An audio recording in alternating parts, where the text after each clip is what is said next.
It's the Armchair Imagineering Show with our very special project giving everything a Muppet overlay! Yay!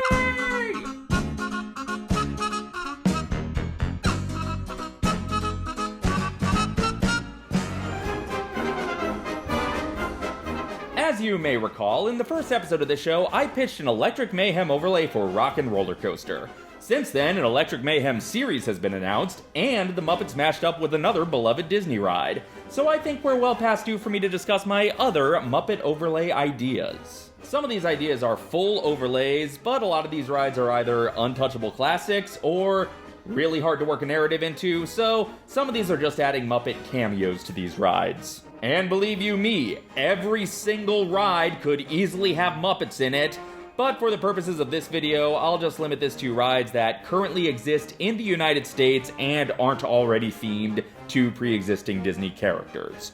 Or pre-existing characters who later became Disney characters. That still leaves quite a few, so here they are in no particular order.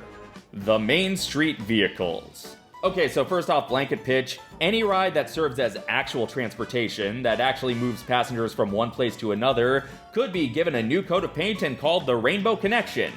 But for the Main Street Vehicles specifically, now there have been many instances of various combinations of Muppets riding the various Main Street Vehicles, either filmed or live in the park, but it's harder to incorporate that Muppet presence while the guests are actually riding the vehicle with them. But each vehicle could get a painting of a character on the side. The green vehicles could get Kermit, the red vehicles could get Animal, and the yellow vehicles could get Fozzie. Just little artwork of the color-coded characters. And we could add one more bus to the rotation, the Electric Mayhem Bus. Yes, it's out of place in turn-of-the-century Missouri, but so is the theater showing Mickey Mouse shorts and nobody's calling for its removal. And that's how to add Muppets to the Main Street Vehicles. Look, we got 29 overlays to pitch today. They can't all be super exciting. Astro Orbiter. It's a rocket ship aerial spinner. There's not a whole lot you can do with it, but you can give the safety spiel to Dr. Julius Strangepork, the Pigs in Space Astro Orbiter. It's about as effective a character refurb as Goofy Sky School. The Tomorrowland Transit Authority People Mover. The autospiel is done by the Muppet Newsman, reporting on the Tomorrowland news. A lot of these overlays are mostly going to amount to recasting autospiels. The Monorail. The Muppetized monorail would have alternating autospiels pointing out the sights. Sometimes you'd get that tour guide rat from Muppet Treasure Island. Sometimes you'd get the bored Alan Arkin tour guide. Which is preferable? You decide. Autopia. And the Speedway. The Movin' Right Along Road Trip. Replace all those scenes of Robot and Bird with the different landmarks and sights encountered on the trip. With one glaring exception due to licensing issues, but look, just put the giant fork you had in Heimlich's Choo Choo Train over here. Everything else is gravy. Carousel of Progress. Oh yeah, the seats move, so this is technically a ride. Muppets Carousel of Progress is the exact same thing as regular Carousel of Progress, but recast with Muppets. John is now Kermit, talking about technology through the years. His wife is Piggy, the kids are their Christmas Carol kids, and Uncle Orville is Fozzie. Actually, no, Uncle Orville is the one human character, and he's still voiced by Mel Blanc. And Laserdiscs are still the peak of future technology. Space Mountain! I refuse to change even one note of Michael Giacchino's flawless score for Disneyland Space Mountain. But I will give the safety video to Captain Link Hogthrob and add the swine trek flying around to the projections. That's as far as I'm willing to go on this one. Look, Michael Giacchino's score and Muppet things just go together, man. The Haunted Mansion. Now, obviously, the Muppets themselves already showed us how they could be integrated into the mansion, but the mansion is such a timeless classic that I don't really think its fans would appreciate it being constantly filled with Muppets all the time. The Disneyland Mansion's fans are already kind of annoyed at how much of the time it's constantly filled with Jack Skellington. But if I were to incorporate just one element from the special into the ride proper, this may be sacrilegious, but I would replace the hitchhiking ghosts in the mirror with Statler and Waldorf heckling you home. They have even more ghost experience than the rest of the mansion's Muppets anyway. Pirates of the Caribbean. The Muppets made a whole movie with Disney where they played pirates, so the Pirates of the Caribbean Go to Muppet Treasure Island designs itself. The Talking Skull is replaced with Figurehead, Statler, and Waldorf. The Wicked Wench Captain is now Tim Curry's Long John Silver. The Captain Duncan Carlos is Blind Pew. The Pooped Pirate doesn't notice Gonzo coming out of the barrel. The pirate band singing Yo Ho is the Electric Mayhem. And Clueless, Polly, and Monty are all shooting at each other. I know, Pirates is also a timeless classic, but this isn't any more sacrilegious than shoehorning Jack Sparrow into the ride. It's a small world. Look, they already shoved animated characters into this thing from both the Disney animated canon and Pixar, so shoving Muppets in is not only acceptable, but is in fact a moral imperative. The original pitch from the abandoned Muppet Land takeover of Disneyland was Miss Piggy as Cleopatra, which isn't any weirder than sultry child Cleopatra, but I think we also need Cowboy Kermit next to Woody and Jesse, put the Swedish Chef in Europe, and put the background dancers from the Kokomo video in the South Pacific. And those dancing penguins will be replaced by, well, the obvious. But most importantly, put Muppet eyes and noses on all the animals. Make them a hybrid of Mary Blair designs and Henson Workshop designs. Big Thunder Mountain Railroad. Picture this. Doc Hopper showdown at Thunder Mountain. Rainbow Ridge is now the Old West ghost town from the end of the Muppet movie. The dinosaur skeleton is now that horse skeleton, and the town is complete with musical rotating rain barrel and a giant animatronic animal poking his head out over the buildings. If you have any hats or glasses, best remove them, because this here's the wildest ride in the wilderness. The various Rivers of America boats. For the Mark Twain and Liberty Bell, the autospiel is from Miss Piggy, welcoming you to her magnificent showboat where she puts on fantastic shows up and down the river. For the Columbia, the autospiel is from Kermit as Captain Smollett and Sam as Mr. Arrow, telling you about sailing for adventure. And for the Davy Crockett River Canoes, one of the few Disney park rides with absolutely no technology involved, so no room for pre-recorded audio or animatronics or anything, the guides are now dressed as Frog Scout leaders. Golden Zephyr. Oh yeah, the ride even Disney seems to forget they have. It's like a pulp sci-fi rocket that I guess is kinda California-ish themed, and it didn't get rethemed in either of the grand rethemings of Paradise Pier. But we gotta retheme it for the Muppetization of everything, so it's Muppets from Space Rocket from Gonzo's Family. Let's combine the ride that Disney forgot they own with one of the movies that they don't actually own. Jumpin' Jellyfish. It's not jellyfish anymore, it's balloons. Specifically, Gonzo's Runaway Balloons, based on the scene from the Muppet movie where Richard Pryor nearly upsells Gonzo to death. That scene is set in a carnival anyway, so it's perfect for the area. It'll be a great holdover until they inevitably expand Pixar Pier into Paradise Gardens Park and just end up changing them to Carl's Balloons. Grizzly River Run. Just fill the shores of the river with Muppet Bears. Fozzie, Fozzie's mom, Bobo, let's even throw the titular bear from the Big Blue House in there. They don't have to be complicated animatronics, they can just sorta wave at you. Or they can just be statues. The important thing is we get some bears on the alleged Bear Mountain.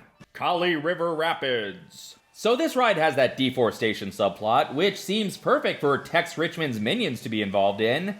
But I don't think Joe Rohde would approve of such cuddly characters being the face of such cruelty to the earth. Instead, let's change it to a reforestation subplot with Kermit and the gang planting new trees along the path. 'Cause even without Muppets, I'm not 100% sure that the best way to get kids on your side is messaging like, hey, this illegal destruction of nature was causing the river to be bumpy, making it a fun ride. You better put a stop to that. The Rides of Dino Land USA. Now, this is only Muppet adjacent, but the obvious fix is to retheme this whole area to the sitcom dinosaurs. The Sinclair's Dino-Rama. Triceratops Spin is now the Richfield ride. Dinosaur is now the search for Fran Sinclair. Anytime you stumble across a different dino, you are reminded that it's not the mama. But as for an actual Muppet branded overlay, it's Rizzo and Pepe's Dino-Rama now, and that's why everything is so cheap and crappy. Kilimanjaro Safaris. This one's tricky because adding too much fictional narrative to this ride really undercuts the actual wonder of seeing real live animals. Case in point, that poacher subplot the ride used to have that gradually got stripped away. So the focus of this ride should stay on the real animals. The focus should not be shifted to Muppets. Only the Q video will be changed to a sketch about the Muppets going on a safari to see the real animals. Fozzie's making terrible animal puns, Gonzo hopes to see a chicken, Animal thinks the safari's all about him, Piggy's bringing too much luggage, Kermit tries to keep it all together, standard business.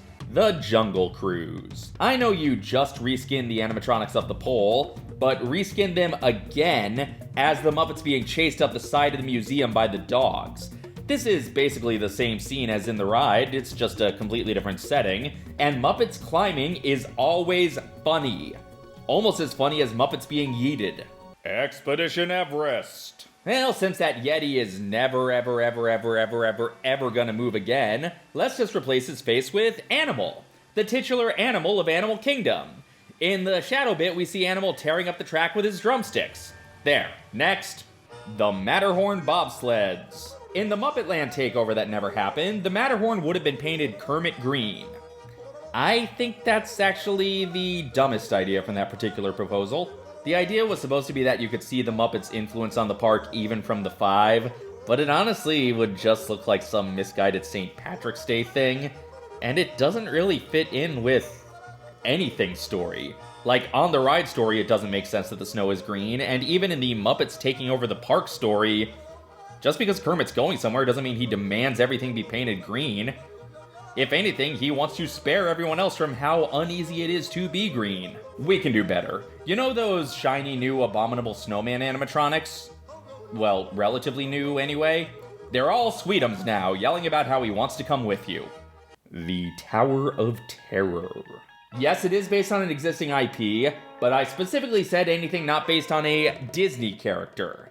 But we can sweep away the tangential Twilight Zone of it all and replace the Hollywood Tower Hotel with the Happiness Hotel. The bellhops ain't too organized and the elevator's stuck plummeting 13 stories. Ooh, and the fifth dimension scene could be going through the windmills of your mind. That would be sufficiently trippy. Living with the land. Who better to teach us about the growth of vegetables than actual vegetables? Let's add some animatronics of Muppet vegetables to that opening scene, then have the voices of those Muppet vegetables doing the autospiel throughout the ride. It would kind of be a little tribute to the animatronic vegetables that used to be very close by, but it would specifically be Muppet vegetable designs. And then maybe that'll pressure Universal into putting a VeggieTales ride in Kids Zone. Soarin', whether it's over California or around the world. As you pass over each vista, you encounter a skydiving Muppet, ejected from the plane on their way home from the Great Caper, commenting on the view. Test Track. It's still the new, well, relatively new, digital, Tron-y version of Test Track, but you're designing taxi cabs for Beauregard to drive wildly through the digital streets, and he gives you advice along the way. Advice that may or may not be helpful given his driving record. Mission Space. Look, we can easily shove Pigs in Space or Muppets from Space into every space-themed ride, but instead, let's completely revamp this. It's no longer astronaut testing, it's Gonzo's Daredevil testing simulator. The centrifuges are now putting us to the test to see if we have what it takes to do Gonzo's wild stunts. Oh, but Dave, that doesn't make any sense in Future World. Well, it's not Future World anymore, it's World Discovery. And it does fit into World Discovery because Gonzo is trying to discover his newest protege. Roll with me here. Journey into Imagination. The Imagination Institute is under new management.